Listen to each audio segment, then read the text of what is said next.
Organisation Making Music is the association for leisure time music groups in the United Kingdom. We have over 3,900 music groups all over the United Kingdom, and that means about 220,000 hobby musicians in those groups.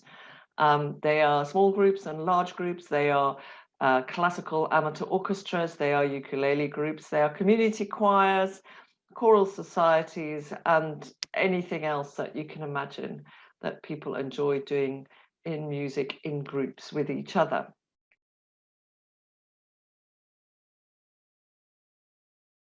What I'm going to talk about is two things. So we're a network organization and we employ about 16 people in the United Kingdom. And so we're going to talk partly about us as an organization and inclusivity, and the other aspect is what does it mean for the music groups that we look after. So those are kind of the two points, and also the way that we have been working, as you see here on the slide, is that we've been looking at it from a barriers point of view. So working out what are the barriers to participation for people and supporting those people that want to make change. So thank you, Alison. And go on. Okay, so as the first thing I thought I would start with is a short video that I found, which explains to me the difference between diversity and inclusion really well. Yes? Okay, great. What is the difference between diversity and inclusion? Diversity means variety. In theory, it's the inclusion of different types of people in a group or organization, such as people of different races or cultures. However, simply inviting people in isn't inclusion. The problem with diversity as an additive approach is that an organization's structure and culture aren't always designed for everyone. This puts the onus on the added individuals to contort and change to fit in, not to mention policies and procedures that institutionally oppress them despite actual merit. So you have previously excluded groups who are now marginalized groups, often unconsciously striving to adapt and survive. This is a shadow job, a cognitive burden that can affect performance, and of course, a sense of belonging. Inclusion is very different. Inclusion is where no one is marginalized. Equitable practices help to level the playing field. Systems and policies don't oppress and marginalize. Barriers are dismantled. Everyone feels respected and valued. Everyone gets to show up as their true and authentic self. Everyone feels like they belong. An inclusive environment is where diversity is not only welcomed, but celebrated. When diversity is sought from an additive approach, it's like trying to add puzzle pieces from another puzzle. They don't fit and there's no room. The pieces are just going to float on the margins. When we instead focus on inclusion, we remove institutional barriers, seek and celebrate diversity, and create a culture and climate that allows every person to be their true, authentic self. As a result, how can you engineer inclusion at your organization?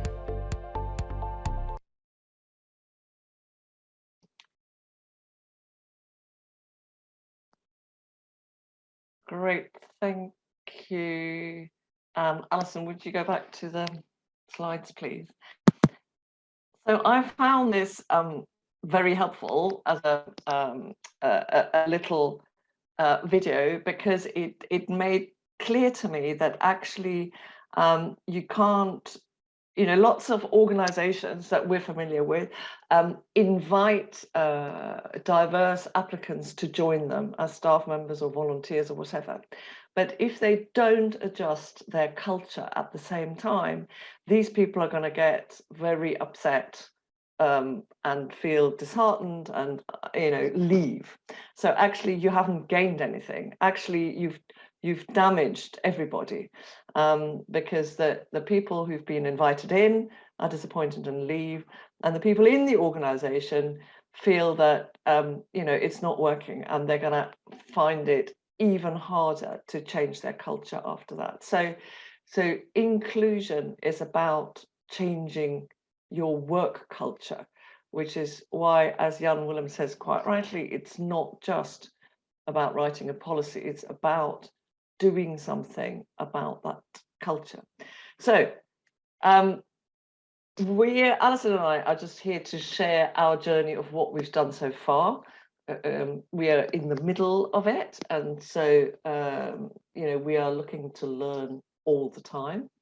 But we thought it might be helpful for us to share with you what we've done, and to hear from some of you what you're doing. So the first point for us as an organization was to write an equality, diversity and inclusion policy.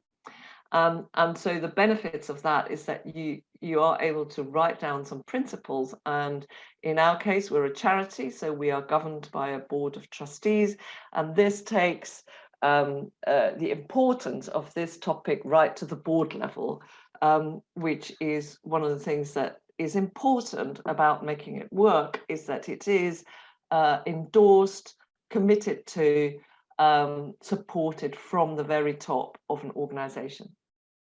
So actually last year we were reviewing this policy, which is several years old, and in 2017 we had written a plan to implement this policy, and we hadn't updated it since then. So last year we had a really good look at that and completely rewrote the plan. Oh dear, tell me what the next slide is, Alison. I think I might be ready to move on. Yeah, so one of the things that we had to unpick in our case is that there's sort of 3 levels where we're working. I've told you about working on ourselves as an organization, and then we're working, because we're a membership organization, on who can become a member and what does that group need to look like. And what is our offer? Is our offer for a specific type of music group? Can we, our resources are useful for other kinds of music groups? And do we tell them about it in the right language with the right imagery? Do we put it at the front of our communications that what we provide is useful for a whole variety of music groups and hobby musicians? So that's the second area, but we're not going to talk about that today. And then the third area is, how can we actually help those music groups understand about inclusion and diversity? So those are the 3 areas. But so for us as an organization, the first thing to work out was, how will we know if whatever we're going to do in the next year or 2 is going to work? How will we know whether we're making progress? So the first thing that we also recommend to members to do, and that we did, is that we tried to find out where we are at the moment. So in our case, this meant that we devised 2 surveys to look at the makeup of our board and of our staff team. So we have these data for the end of 2021, and so if we look at it every year, we can see whether we are making progress. And the other thing is, obviously, alongside that, you need to work out where you want to go. What are the goals that you're setting yourself? So, for example, our main office is based in London.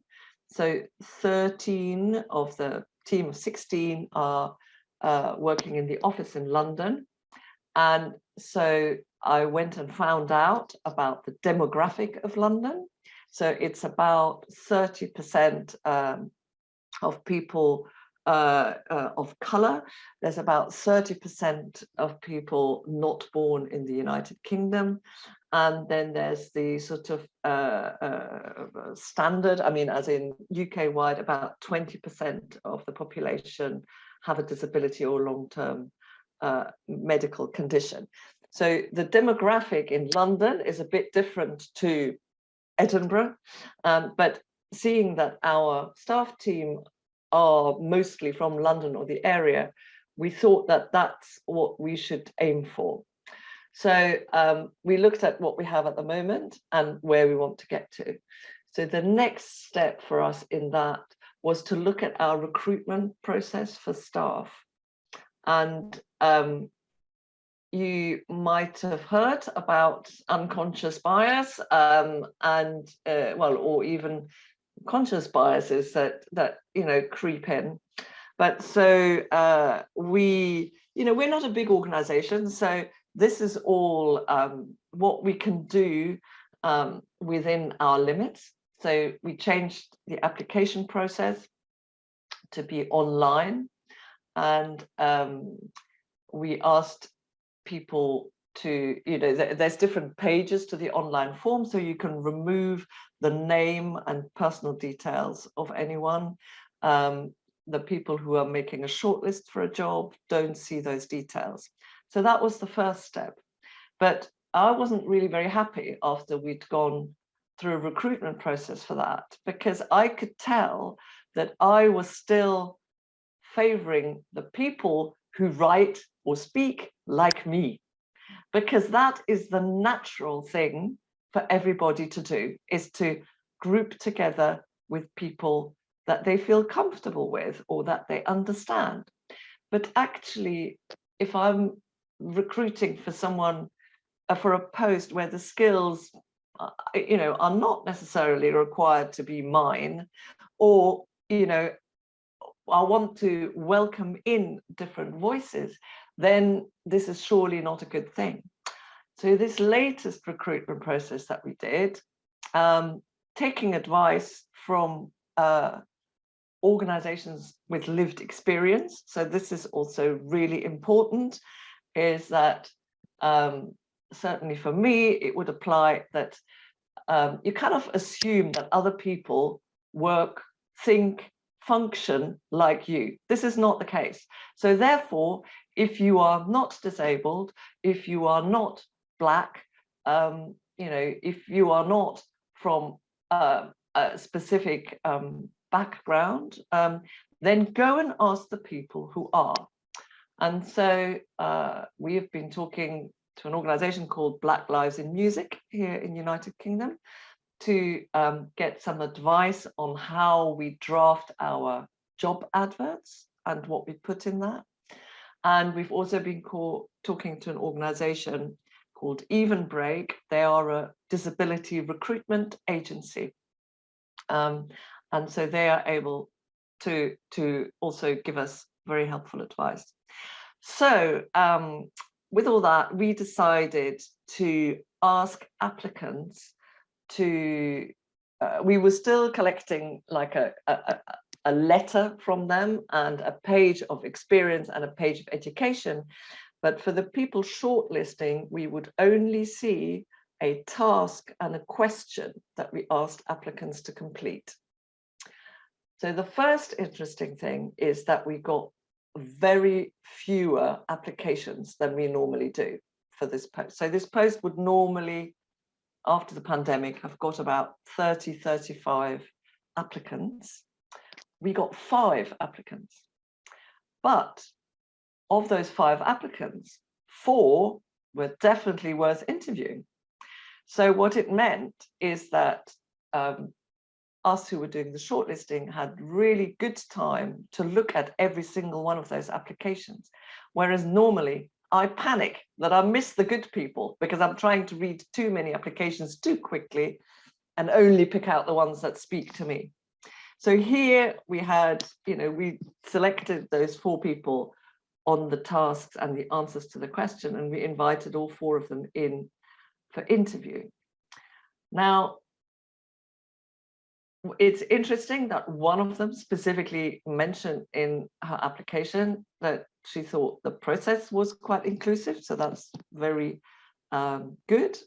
And also they did look different. There was one white British woman, and then there was a person of color, there was a person of mixed ethnicity, and there was a foreign-born person. So just to say, that is unlike the people we would normally interview.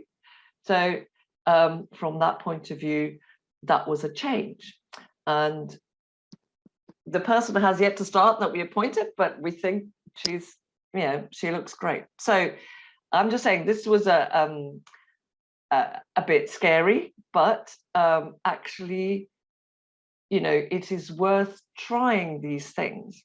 And so, I mean, I want to explain a bit why that is. So unconscious bias, I'd like to recommend a book, Maya, by a fellow American called Jessica Nordell, called The End of Bias. It's my latest favorite book. And what we need to understand is that all of us have biases. This is how biologically we are programmed originally. So we gravitate towards people that are like us or that we feel a synergy with. And there, you know, there's easily a distinction to a group that isn't like us. I mean, you just have to think about football rivalries or anything like that, you know, or straight gender thing. So we all have this, whether we are aware of it or acknowledge it or not. And so one of the ways to overcome it is obviously to invite people to tell you when you're saying something that expresses such a bias. But the other thing is to create systems where the bias cannot come into operation.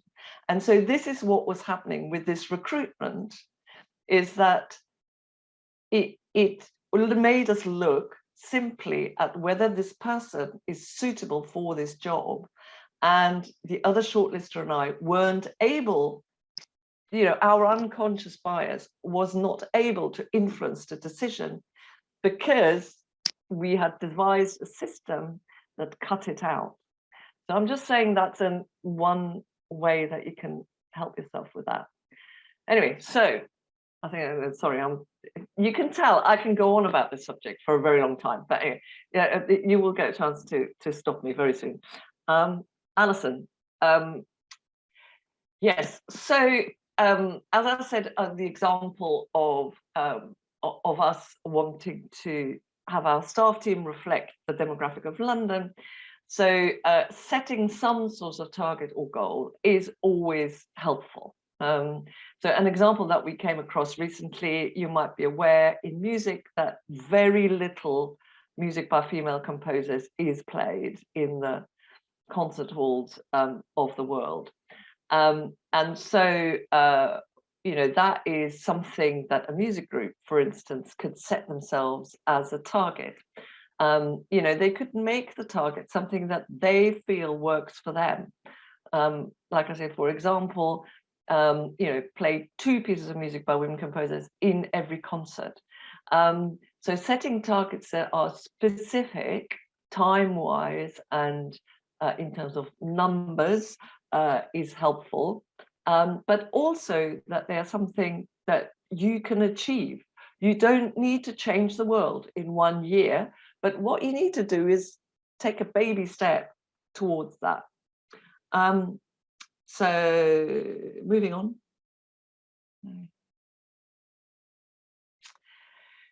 Yes, so this is what the film was about. And what I now worry about, having changed our recruitment processes, and I think this is what our music groups also worry about, is so if I get people from different backgrounds to join the organization, will they feel comfortable? What do I need to do in order to make that happen? And not make them feel that they have to fit into a pattern that doesn't work for them. I think, sorry, can you go to the next slide? Okay, so these are the three things that I'm looking at. So firstly, the leadership. So that comes from me and the board, saying that we are really serious about this and that we want to make it work. We're not always going to get it right, but please, help us do it. And you will not be victimized, marginalized, blamed if you come to me and say, Barbara, that's not very good, or this policy is really discriminatory. You should do something about that. So people need to feel that it's a safe space, because I'm standing at the front and saying this is important, and we want to hear from you.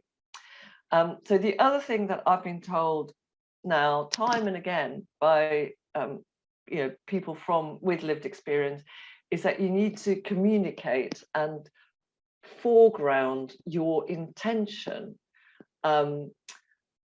about diversity and inclusion.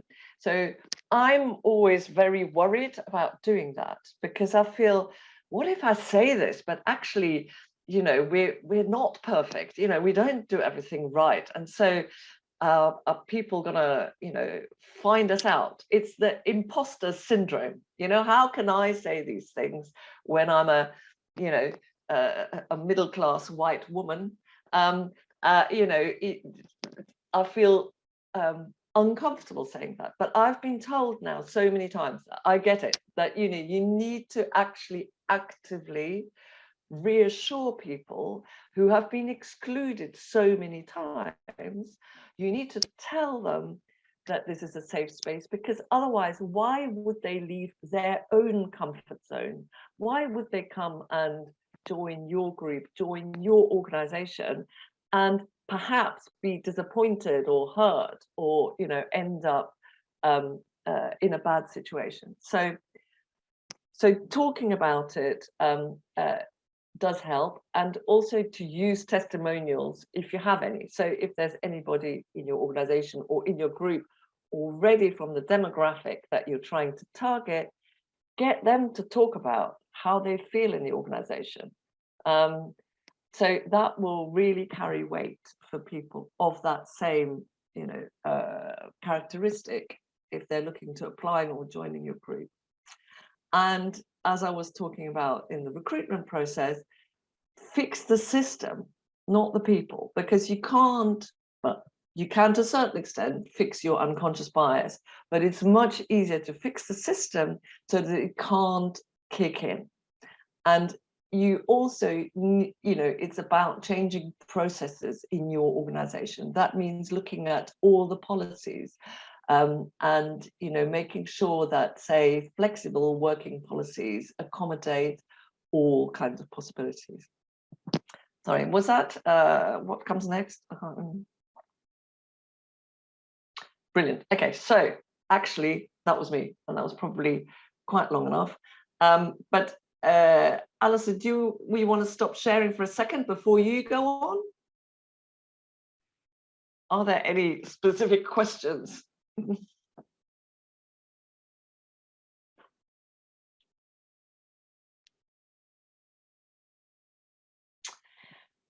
Is it at least interesting and helpful?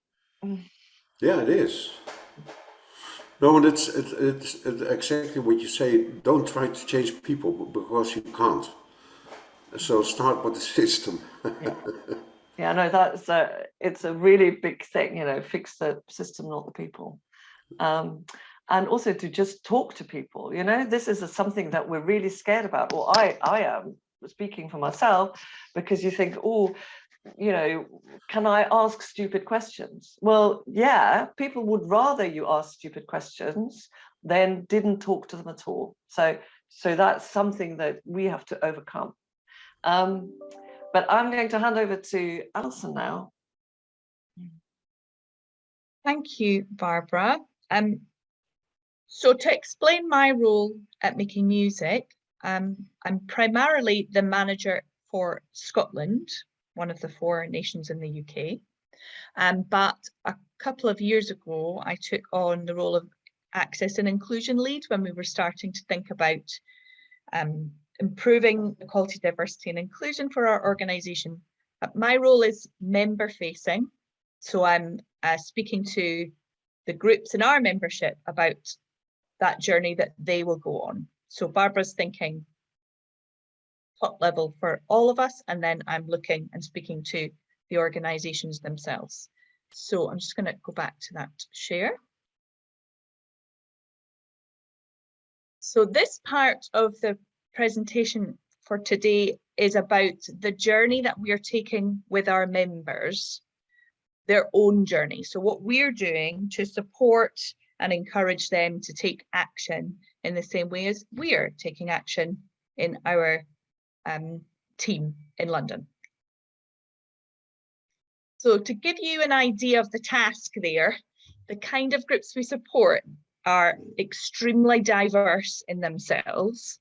So you heard we have almost 4,000 member groups in our membership, and they range from those small groups, very local facing, with less people leading, less potential members, and they are reflecting their local demographic, which in some cases can be quite mono. Sometimes it's very diverse, but sometimes we're talking to people whose own demographic is quite limited.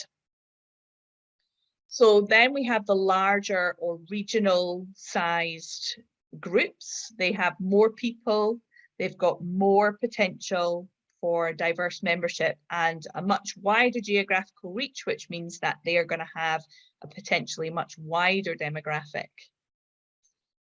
And then there's the organisations who already have specific inclusive aims. So we have groups who are dementia inclusive choirs or people singing for lung health. So they already have very established inclusion aims, and they have a great expertise sometimes in inclusion, but then they may only have an expertise in including that group of people, but a deficit in thinking about other demographics. So they may be great at reaching people with dementia, but not people from other ethnicities in their community. So it's to try and get our heads around how we talk to all those groups it was a big thing. Also importantly, all of those groups are run by volunteers, even if it's just at board or community or committee level. But these are people who are doing this in their leisure time, so they are short of time and sometimes energy to do these tasks as well. So we need to give them things that are achievable. They also have to get all these different levels of people on board. So they've got like us, the committee and or the board level who are thinking about the policies and the leadership. Then the people who are actually organising the activity, which isn't always the same people. So maybe that is a concert programmer. Then we've got the people who are leading the activity, which again is sometimes different people. And they are, for example, MDs, we often call them, music directors, or the conductors, workshop leaders. But really importantly, as Barbara was saying, everybody has to be brought on the journey because there's a task for everybody to do there. So we've got the top level leadership setting the policies, the organisers, they're doing the job of identifying and addressing those barriers we're going to talk about in a minute. But the activity leaders are the ones who are mostly carrying out the actions. So if you decide, for example, you're going to take an action about reading sheet music and change the way that you get people to access music, it's the activity leaders that knocks onto. So they're absolutely crucial. But really, you're going to be asking everybody to adapt their behaviour. It might be something as simple as asking the people who come to wear a name badge. That sounds like a small thing, but we have found that that can be an area of conflict. So if people don't understand why they're doing it, then that can be problematic. So what we came up with in a way to coach, maybe is a good word, people, these groups to move forward and take actions towards inclusion, was this barriers approach, which is going to be familiar to some of you or all of you. So it comes from primarily from this social model of disability. I don't know if you have something similar in other countries, but this is really common language in the UK now. And the model says that people are disabled. This is a disabled specific statement, but it can apply. I'll talk about that in a minute. People are disabled by barriers in society and not by their impairment or difference. Those barriers can be physical, like buildings not having accessible toilets, or it can be caused by attitudes to difference. And the reason for using the social model is that we can then recognize those barriers and remove the barriers. So as well as it being a model for disability, you can, if you just move the word disability and put another characteristic in there, then it also applies. The things that could be a barrier, they could be physical barriers, like I said. It might be the public transport, trying to get people into the building, how they are physically going to access the spaces. Is there disabled access? Things like the way that you lay the room out, or the equipment that you need. And in music, that might be the musical instruments. For example, a trumpet that somebody can play with only one hand.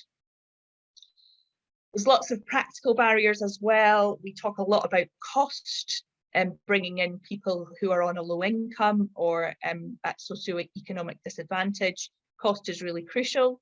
Timings, we come back to that again and again with our groups, not just what time it starts, but how long the sessions are, when you're going to take breaks. All that stuff about communication. So before someone arrives, what do they need? But also the communication in the space. Are they able to understand what's happening? I put food in there because anybody who has any kind of social activity, food is really fundamental to making people feel included. So food can be a barrier if we don't address it well. And then I've put in this other section, those cultural barriers. So it may be language as we think of it from different cultures or countries, or it could be that specialist language that's really common in music. Specifically, Western classical music tradition uses lots and lots of specialist language that goes right over people's heads if they're not from that culture. And also the knowledge within that genre of music as well. Do we refer to a composer regularly that people don't know about? And then also those behaviours that are perhaps specific to ethnic culture, or if you think about the different ways that people say hello in different cultures, that can be something that can become challenging for somebody coming into that. But I also mean by behaviours, the cultural behaviours of your small group. So it could be what happens at break time. Where does everybody go afterwards? Those ways that that group behaves together. Who is allowed to sit in that seat? If anyone has been in a teacher's staff room ever and tried to sit in the wrong seat, that kind of stuff gets you into trouble sometimes. And that perception as well, we've been finding that coming up again and again about a barrier. Does this group look like a group I would like to belong to? And also flip the other way, does this person coming in fit into our group? And those perceptions really can cause a barrier. So who is disadvantaged by barriers? Well, we have in the UK Equalities Act a list of protected characteristics, which you will recognise: age, disability, gender reassignment. I won't read them all out.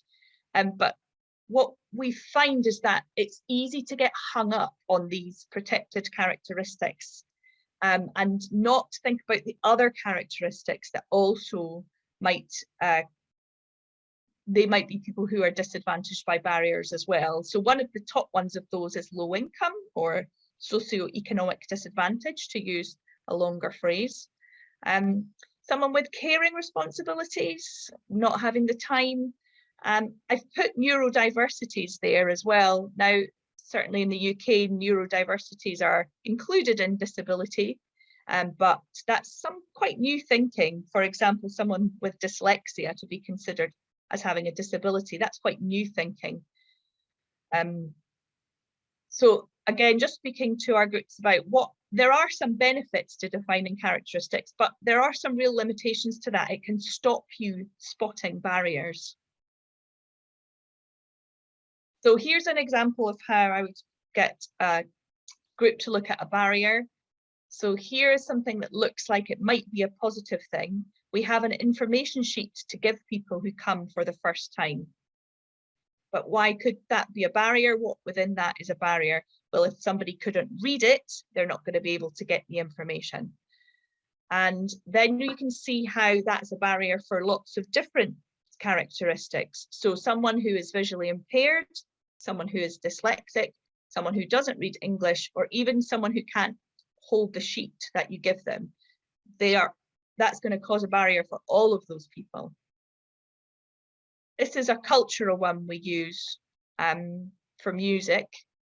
Audience are expected to remain quiet during a concert, very typical in Western classical music traditions. The barrier there is for people who do not conform to the expected behaviour, and then they feel unwelcome in the space and they can't enjoy the music.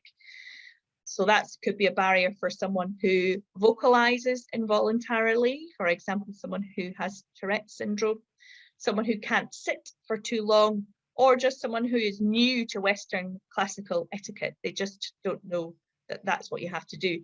This often comes up, where do I clap? We all know that feeling. Am I allowed to clap now in this performance?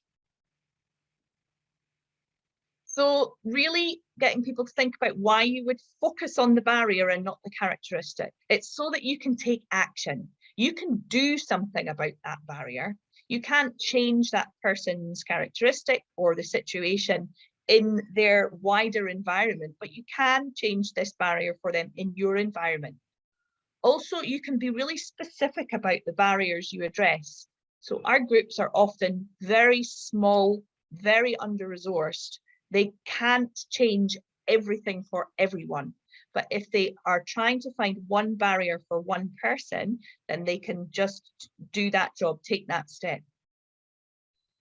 This one is important, I think, because it respects a person's right to privacy. They are only going to tell you the barrier. They're only going to tell you what you can do together to get them engaged. They don't need to tell you all about themselves, and they don't need to define themselves with a specific identity, which for some people that is problematic.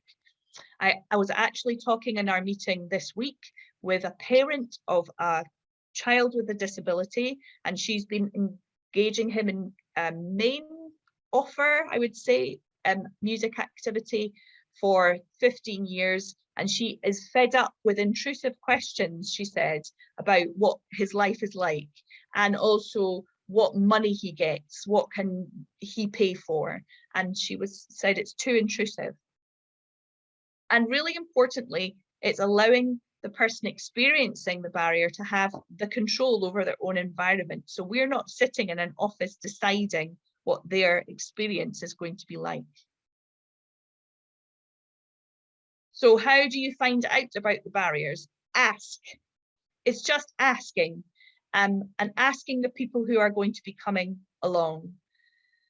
So I've been doing this for more than 20 years, and it was pretty typical to get a survey where you just ask people to tick, are you disabled? How old are you? And then you would guess what the barriers were going to be and create an experience.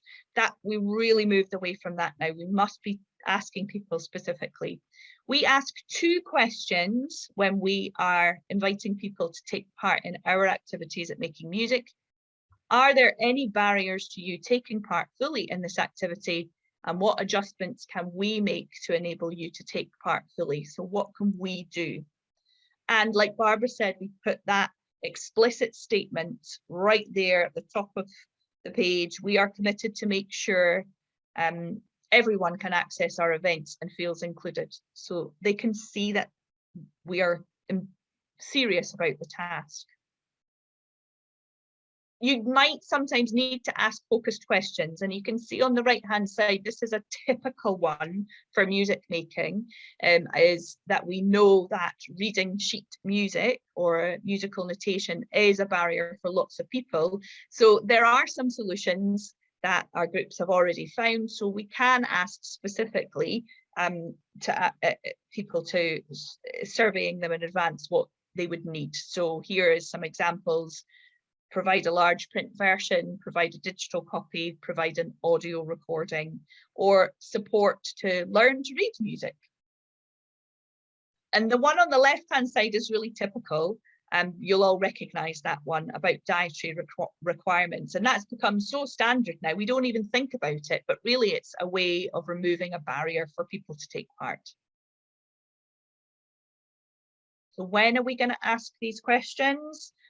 Well, when you're designing an event, we would suggest some kind of access and inclusion audit, very light touch, top level, just really looking at the design and thinking with that head on, and even including in your risk assessment.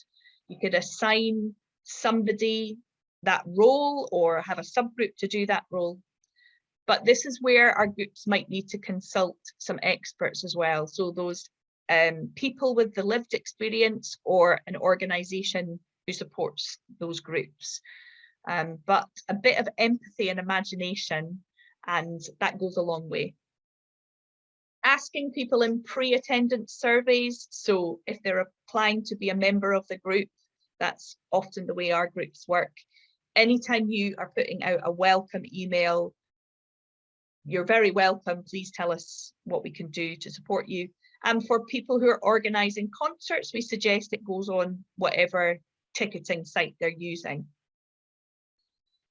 Some people don't survey their members on arrival much because they have members who've been there for 25 years. So we would suggest that they do an annual review, they survey their participants annually, because we talk a lot about removing barriers for people whose circumstances are changing. Because a lot of people are aging, their hearing is becoming impaired, perhaps they have a brain injury from a stroke. So if we don't continue to ask them, then we won't find those things out. Also, for our groups, we get them to think about common barriers. So it's hard to do all those surveys, it takes time. There are some things that we know are common barriers to participation. So these are actually common barriers to arts participation taken from our Department of Culture, Media and Sports Taking Part survey. They do this every year to find out who is and who is not taking part in arts. So the very top one I haven't included is actually I'm not interested. So we took that one out because that's a big nut to crack. But the top one is timing. I don't have the time. So getting people to think about barriers that are about how much time people need to commit and when they need to commit it, and how flexible can you make your activity. The next one is about health problems and disabilities, which we might need to ask specific access questions about. Again, they are difficult to get to, is about time as well as about where the venue is because of the time it might take you. And they are too expensive is about 9%. It's interesting for our groups because they work extremely hard to make their activities as low cost as possible. So actually cost isn't often a barrier for our people coming to our groups. This is, I would imagine, more of a problem for large scale activity. It's rarely a problem for our groups. So then when we've spoken to them about how we are going to identify a barrier, we need to talk to them about how we are going to remove a barrier. So I'm sure you've seen this picture before. This one is showing the difference between equality and equity. So offering someone the same change so that they can access access an opportunity, in this case, so they can see over the barrier to watch the game, and offering them a person-centered solution so that they have an equitable experience. There is a third one in this series, which you might have seen, which has the fence removed, or it has the metal fence that you can see through so that they don't need to be able to see over the barrier. That one is more about systemic barriers, which are difficult for our groups to try and remove. So what are our groups going to need to tackle a barrier? Well, they need knowledge, but really importantly, you have to respect the knowledge of the person who's experiencing the barrier. So that's why we have to ask and not presuppose that we are going to somehow know more than they do. They are the person who has the knowledge. But also there are lots of representative organisations as we've been speaking to, and we've found some fabulous people to engage with us who can give us some of that knowledge. So here are some of the ones that I've been directing our members to. Ewan's guide is written by a person using a wheelchair about venues. So he's reviewed all the venues that he's gone to so that he can tell you exactly what it's like going into your venue in his wheelchair. The Alzheimer's Association for brilliant support, including people with dementia. And this trust at the bottom, OHMI, they are a trust that provides adaptive musical instruments. So, as I said, trumpets that could be played with only one hand. So they're great people to talk to if you're wanting to know about musical instruments. But really importantly, we think that our groups, if they have some creativity, some flexibility, then they can find some solutions. It's not always about cash, it's not always about knowledge. They can explore their own solutions, but really crucially embracing change, which sounds like an easy thing. For a lot of the groups we're speaking to, that is the sticking point. That is the bit that they get stuck on, is that they have done the same thing for so long that they don't have the energy or the enthusiasm to shift. So that can be really problematic. So funds, I said, it's not always about money, but sometimes it is. So we do support our groups to fundraise if they wanted to do that for something, if they don't have their own funds. And sometimes we're finding that people's own support funds are helpful. So we, Barbara and I, had a really useful meeting with a hearing impaired person who has a BSL interpreter, but his BSL interpreter is actually paid for by the government. So we didn't have to cover that cost when we were thinking about our event. But that's one to be a bit careful with because of that intrusive questioning that we mentioned. And really importantly, you need the whole group on board. So these committees and the change makers, they need to be talking to the whole group about their approach, maybe at an AGM or maybe at every meeting, wherever they think it's appropriate. But asking the members of their group to do small things, because those subconscious behaviours we've been talking about are so hard to shift, and lots of people in their group will not be willing to shift them. So can they ask them just to do a small task, wear a name badge, say hello with your name to somebody who comes in new. Please don't argue about where you're going to sit.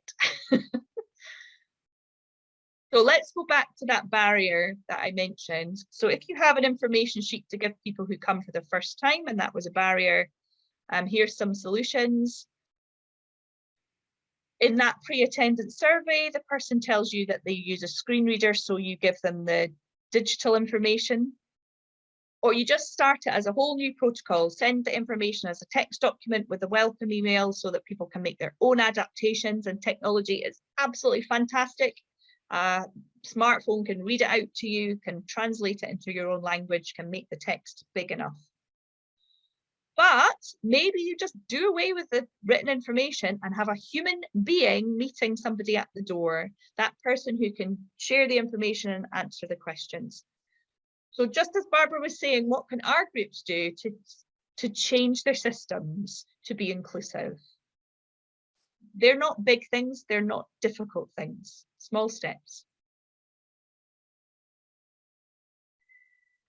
So when we've been going through this process with members, we're really doing a very small amount of that at the moment. So I've had 3 events with our members using almost the same slides as I'm showing you here. And I'm just going to speak to you about what's come back to us. So you can imagine, maybe for yourselves or for groups that you are working with, what's going to come back at you if you're asking them to do this barriers approach.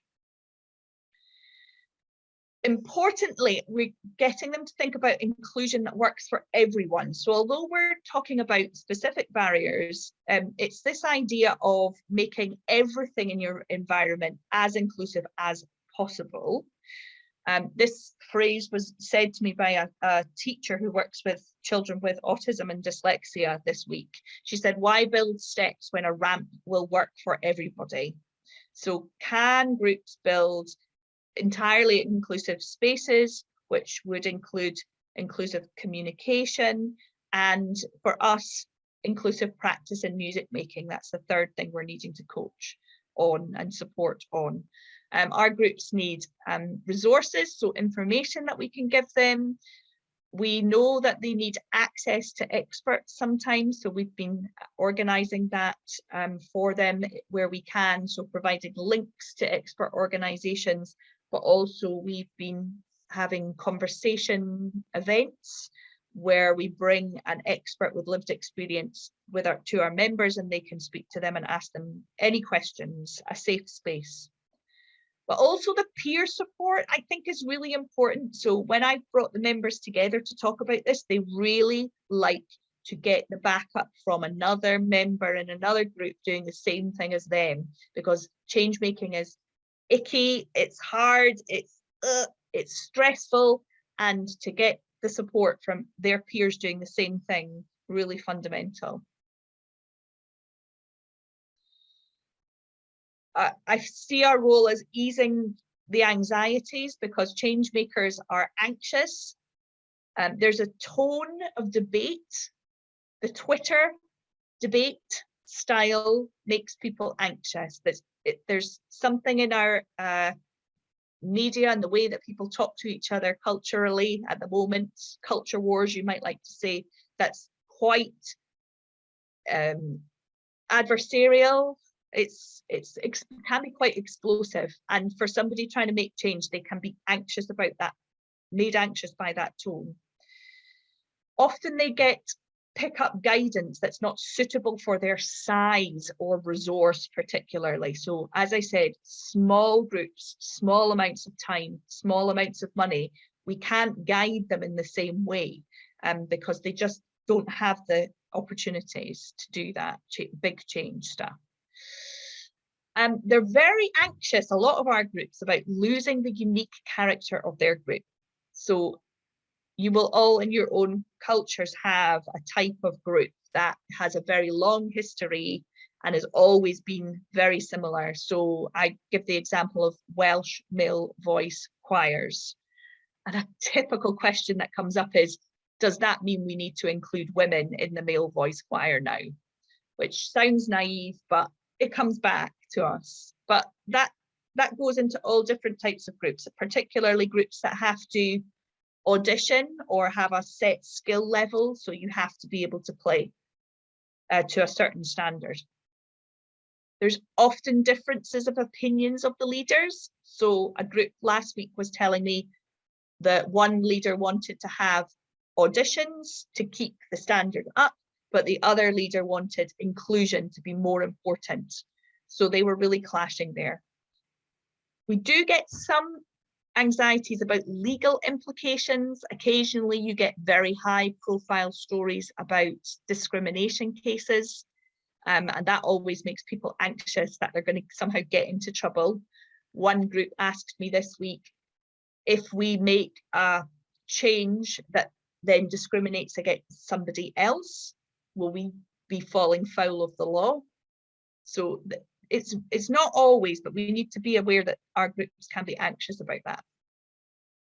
So we keep speaking to them about the benefits of taking action. This is only going to be a good thing.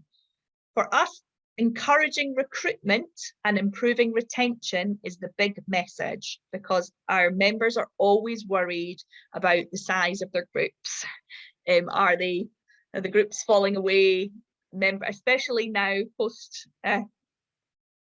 in the middle of the pandemic, I will say, their memberships can be reducing, and they're very anxious about that. So tackling inclusion can mean tackling the size of your membership, encouraging recruitment and improving that retention. There is also that legal responsibility to prevent discrimination. They actually have to do it. It's an organisation's responsibility. And I've been struggling a bit with how much to talk about that. The Equalities Act was in 2010 brought in. It was very hard fought for, and a lot of campaigners with disabilities worked really hard to get that through.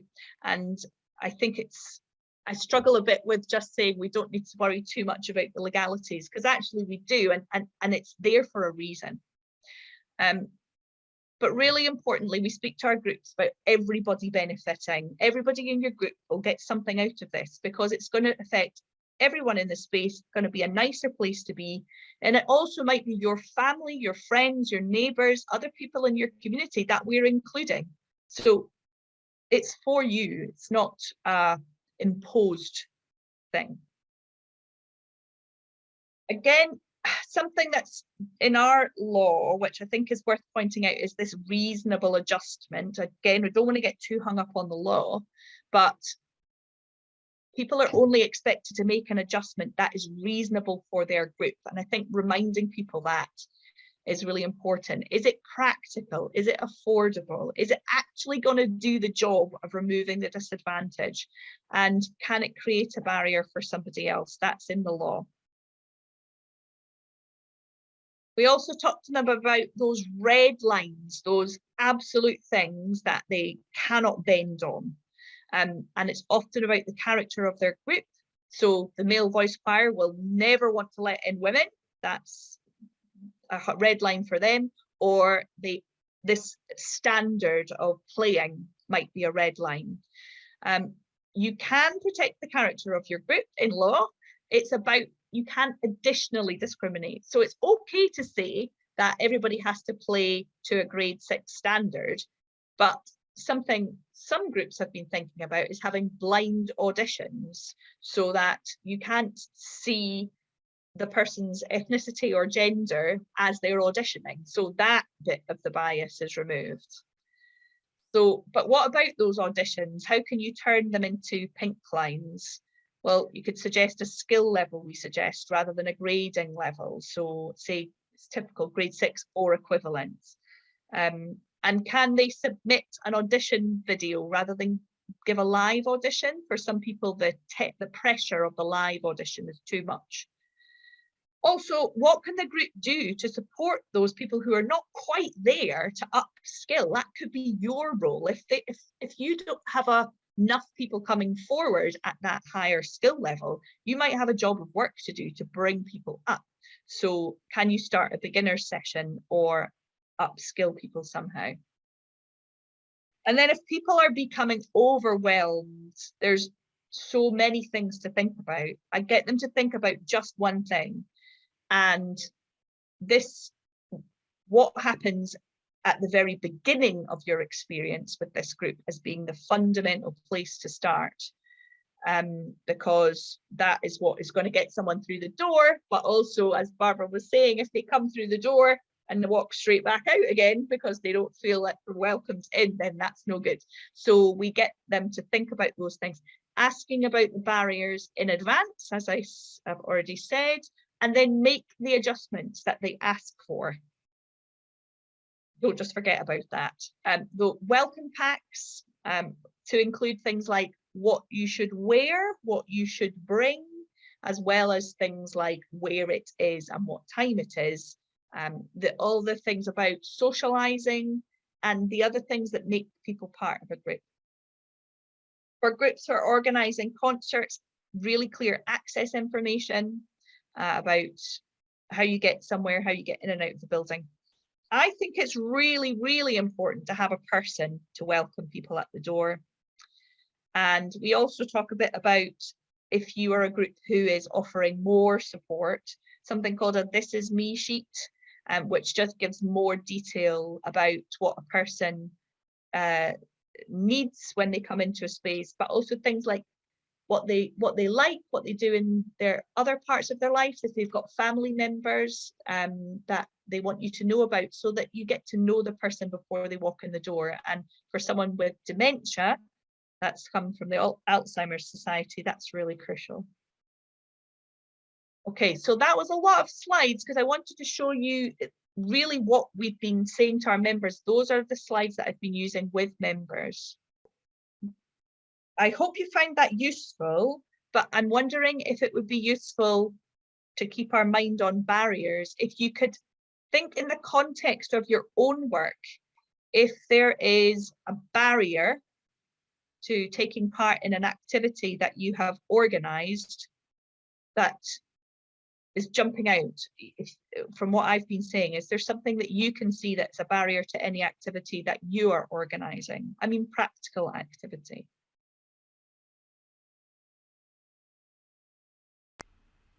I'll jump in.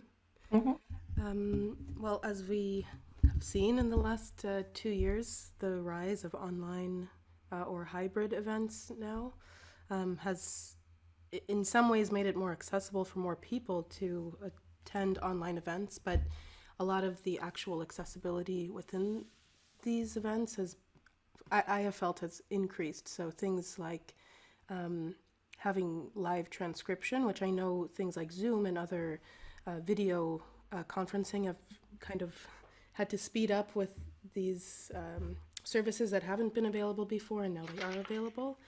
But things like live transcription, but also translation. We have a lot of our events that are across countries, and of course, being able to pay for a or multiple translators for people who are in different countries is, I mean, it's unimaginable because these costs are super high, but also the technology doesn't necessarily exist for live translation across a number of languages and for people to understand each other.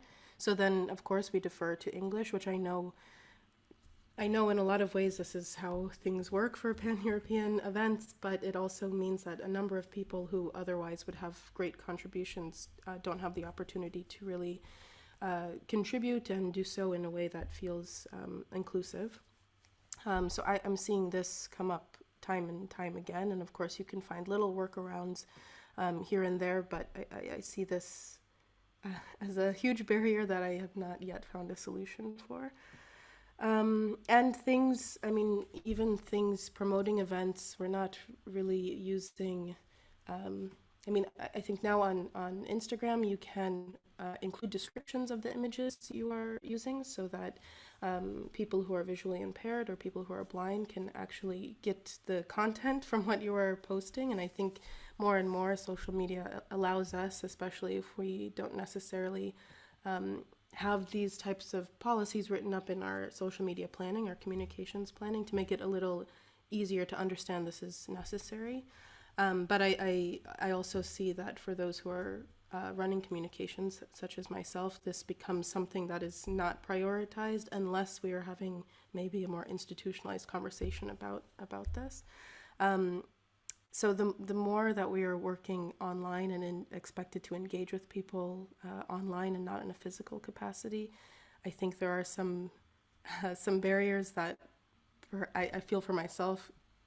I'm not maybe technologically ready or have not been running as that quickly in this direction as far as accessibility online because I'm so much more used to working in person. And those are just a few examples I can think of that have been coming up rapidly in the past 2 years. Thanks. Thank you, Maya. And you've already made some suggestions about how you might remove the barriers.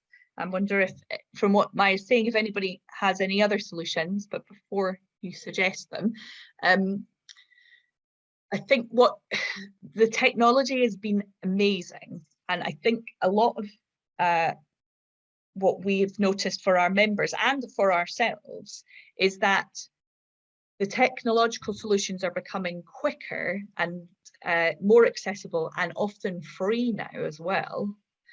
But the time required to get your head around them and to work out how to use them is what is lacking.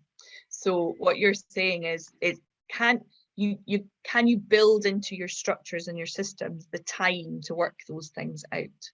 I can remember when we started using social media in organizations, and the social media trainers would say, the great thing about it is it's free. And I would say, it's not free because I have to pay somebody to do it. It's not free publicity, that's a time resource. And I think it's the same with these inclusion tools, is that they look free, but you do need to take a lot of time to work them out. And then it can become second nature when you're designing a document to always put the alternative text attached to the image.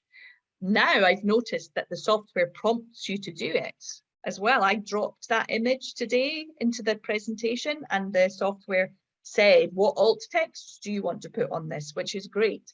So it can become second nature, but it is a change. So you have to expect that that's going to take some time. So if you don't build that into your structures and you're not having the decision at top level that you're going to build in that time, then those things don't happen. We found as well is there's a difference between using the technology that will suit most people and then having occasionally to spend money to find a solution because it doesn't suit everybody. So a good example is on our Zoom calls, the titling, the subtitles or the captions, they're about, 90% accurate, maybe. A bit less, I think, actually. Probably a bit less. Yeah. Which is okay if you're hearing impaired and you're hearing some of it, then they're very useful. But we offer to pay for a live captioner using software if somebody is entirely deaf and is relying on that, because it's not good enough. So are you able to provide something that's someone can adapt? Oh, the other thing I was going to say about translation is that the slides I've given you today, we're careful in our sessions to not say too much that isn't on the slides. And then we provide the slides in advance so that they can translate them in advance. So they're ready. They might not pick up everything that I'm saying, but they'll get the majority of it even before they come. Any other solutions to what Maya was talking about that you use? Anyone else?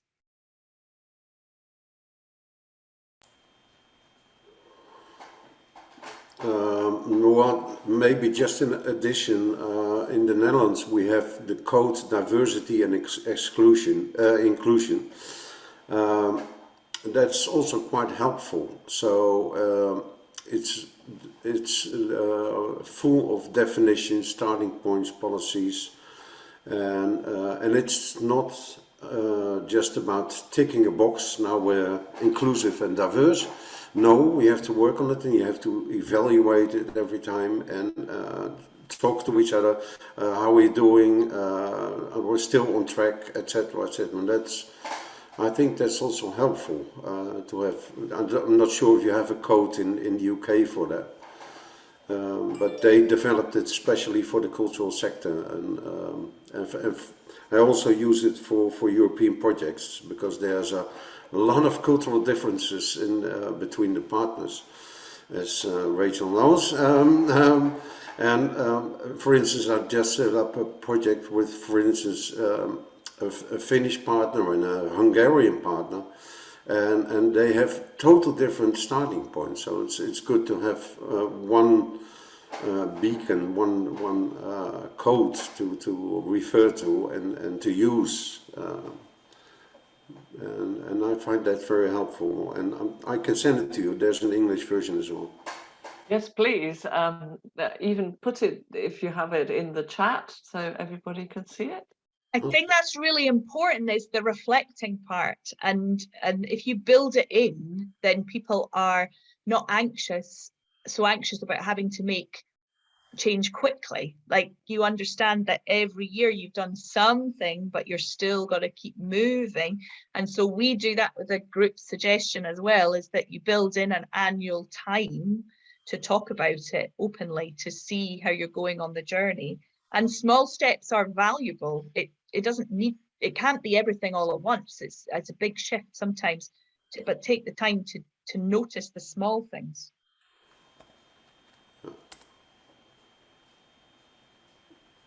Someone else got a particular barrier that is jumping into their minds in their own activities?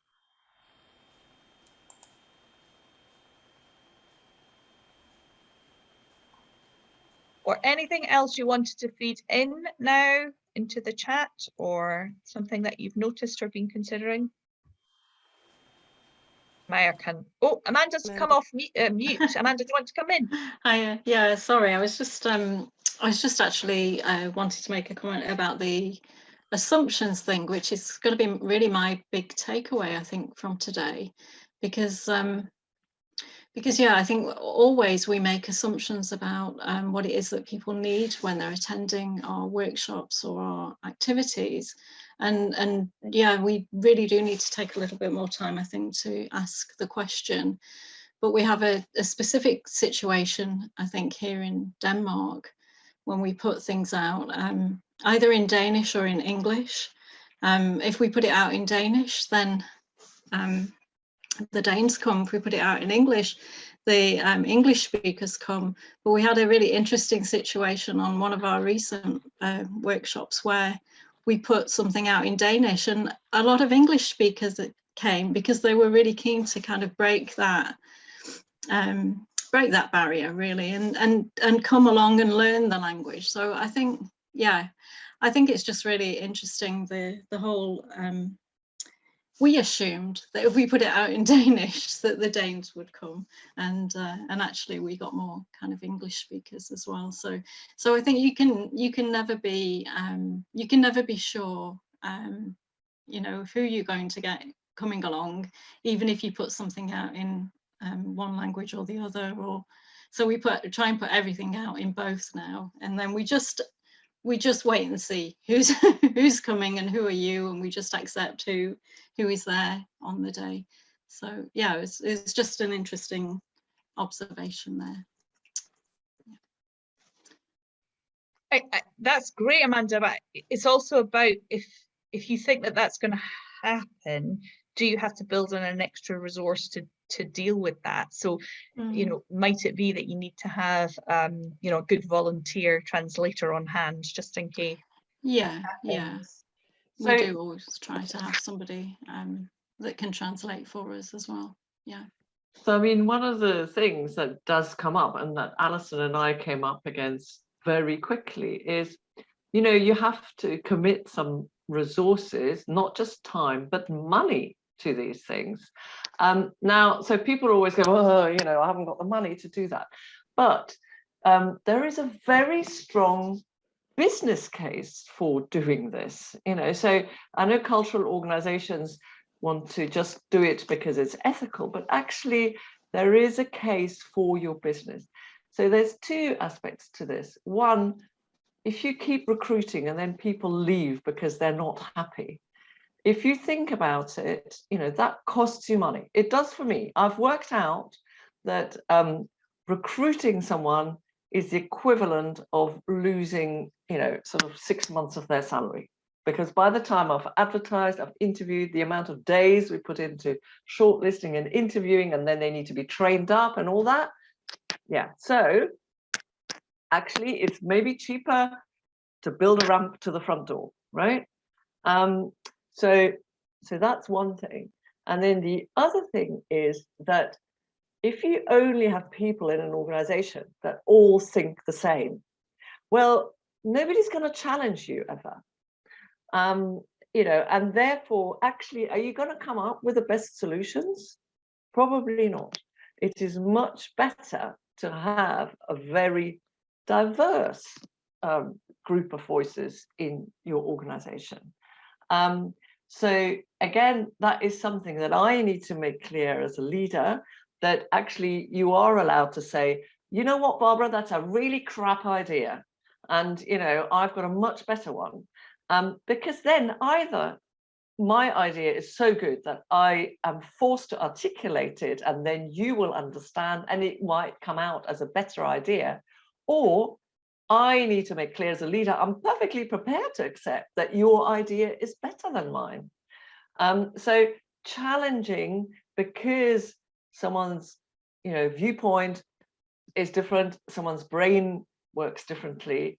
That is good for your business because ultimately it will make you stronger. So that was just like a little thing on that. Rachel.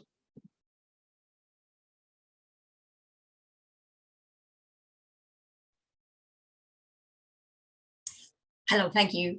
I'm aware that we've just got a couple of minutes left before we're due to end the session. So just a reminder about that. But also I wanted to ask a sort of bigger picture question, I think, about at a European level. And that was because you presented a slide, Alison, where you were talking about the statistics that in the UK are collected every year, which you have been, you know, have been helpful and have been using you. And, you know, we've just been within Amateo putting a European cooperation project together. And I have been trying to find those statistics at a European level, and they just don't exist. You know, there's European level statistics collected for participation, as in participation going to a concert, attending a theatre, but there are not the equivalent statistics being collected across Europe in a sort of standard way about who is attending participatory activity, who is attending voluntary activity, who is attending amateur activity. So we don't have the sort of information about who the demographics of people that are attending, but also that information about sort of the potential barriers. You know, it's just not being collected. And I'm just interested to know within this group, you know, what can we do about that? Should we be doing something about that in terms of campaigning, or is it something that we should look to address? Well, I think that's interesting because there is a lot, and Hans is from LKCA, and they do hundreds of surveys, and, and they have all the information, and I think it's maybe easy just to translate some parts and collect it from the other countries. Because I think the LKCA has collected so many information. For sure, they have a lot of also inspiring data for other countries. Hans, yeah. Yeah. Well, we collect data about individual participation as well as for groups, and we do that on a regular basis, so every 3 years. But I mean, I think you are asking for how could we collect these data for all of Europe? That was the question, no? I mean, I can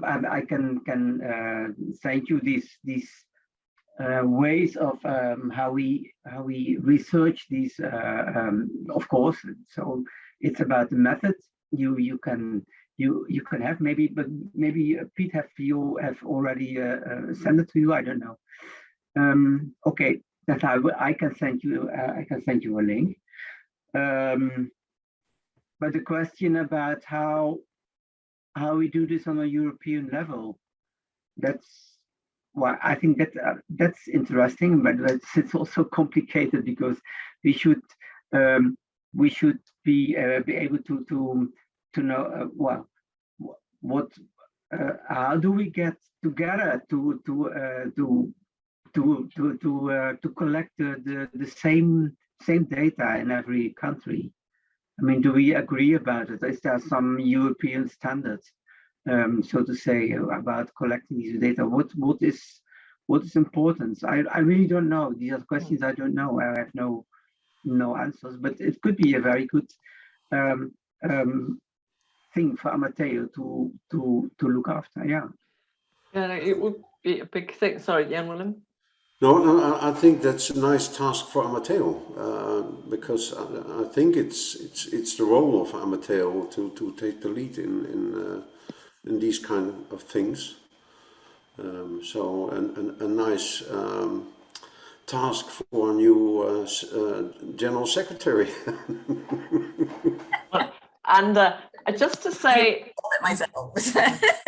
I don't know if you're familiar. So the European Choral Association did a report in 2016 called Singing Europe. And so they were focusing on singing specifically. And I think, I mean, I've been using that a lot because it is one of the few sets of data that we have. And they went to every country and asked organizations. So I know they came to me in the United Kingdom and other organizations to ask about what data we hold. And it's interesting. So they concluded for the United Kingdom that there were about 2.2 million singers, and a separate organization did a report the following year, and they concluded there were 2 million singers. So actually, I feel like, you know, even within the limitations of what they could collect, they came up with something fairly, you know, robust, probably.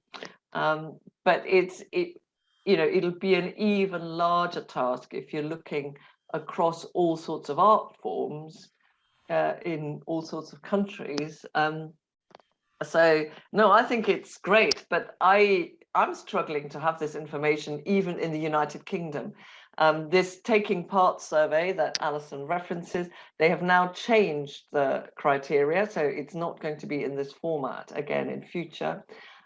There is another organization that is doing some helpful research, but that is my main problem, is data, even in the United Kingdom, you know, to know how many groups are there, how many people are taking part, and who are those people. You know, it's really hard. And then, of course, you want the global information, but you also want the detailed information, because actually for a group in the northeast of England, it's not useful for them to know who takes part in a ukulele group in London. They want to know about Yorkshire, you know, so because that is the demographic that they are engaging with. So yeah, it's quite hard. Okay. Well, thank you very much. Thank you, everybody, for joining us. And thank you, Barbara and Alison, for a fantastic overview and presentation about all the brilliant work you've been doing. Thank you.